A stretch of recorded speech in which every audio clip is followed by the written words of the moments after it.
Hey everyone, welcome to my Amish neighbors. Today I'm going to talk about the women's head covering that you usually see them wearing. A lot of people refer to it as a bonnet, but it's actually a head covering. I'll show you the difference between a bonnet and a head covering and give you the reason why Amish women wear these. Welcome back. I have to give you a little disclaimer here before we go forward. I may not be as enthusiastic as I could be. My husband and I have just been sick for like 2 weeks straight with COVID. We did nothing but sleep for 2 weeks. So thankfully I had some of my videos done ahead of time, and today's my first video since we've been through that. So if I cough or, slow down there, I apologize for that. So this will probably be a shorter video for that reason, but I didn't want to skip. I wanted to make sure that I had something for you. And this is something I had been working on before I got sick, so we'll finish it up today. First of all, I want to show you the difference between a head covering, which you can see is usually like a sheer bonnet type head covering. They're usually white.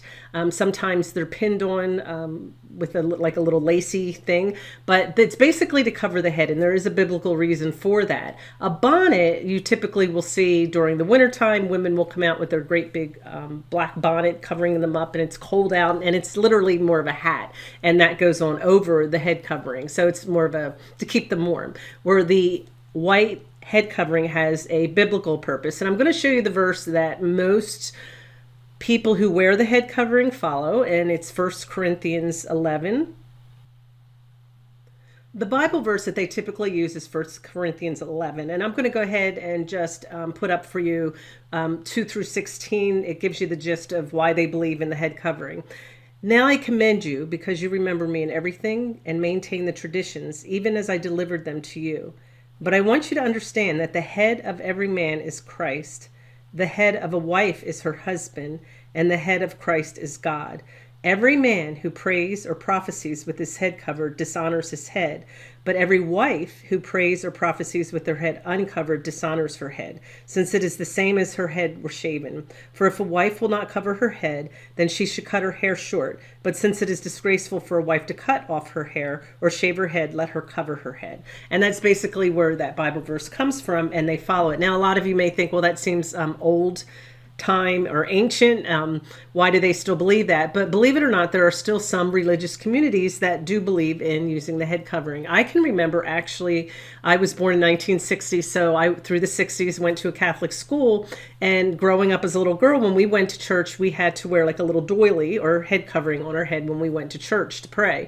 That did not last my entire childhood. There became a time when the Catholic Church stopped doing that, but back in the 60s, they were still covering the head. And there are many other Protestant religions as well. Some Judaism faiths that also cover their head as well. So it's not just the Amish that abide by this biblical rule. I wanted to give you some examples of different head coverings, and many people think, well, do they buy their head coverings? Do they make them? Where do they get them from? Most Amish women make all of their own clothes, their own bonnets, their own head coverings. So 99%, I would say, make them themselves, and they are all different styles. And I found some different pictures for you so you can just see, just like with their quilting, not every group quilts the same way. They all have different techniques that they use, different things that they call their own for their own order. So that's where the differences just come in from the different groups across the country. But it doesn't mean they can't have a different head covering and use a different technique when they're sewing them. These are just the different techniques that they happen to be using. All right, so enjoy. I'll put a little bit of music on while you look at the different techniques for the video, and enjoy.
hope you enjoyed the video today. Give me a thumbs up if you did. Hit that like button. Give me some questions down in the comments and let me know what you think. And I will see you on the next video. You have a good one.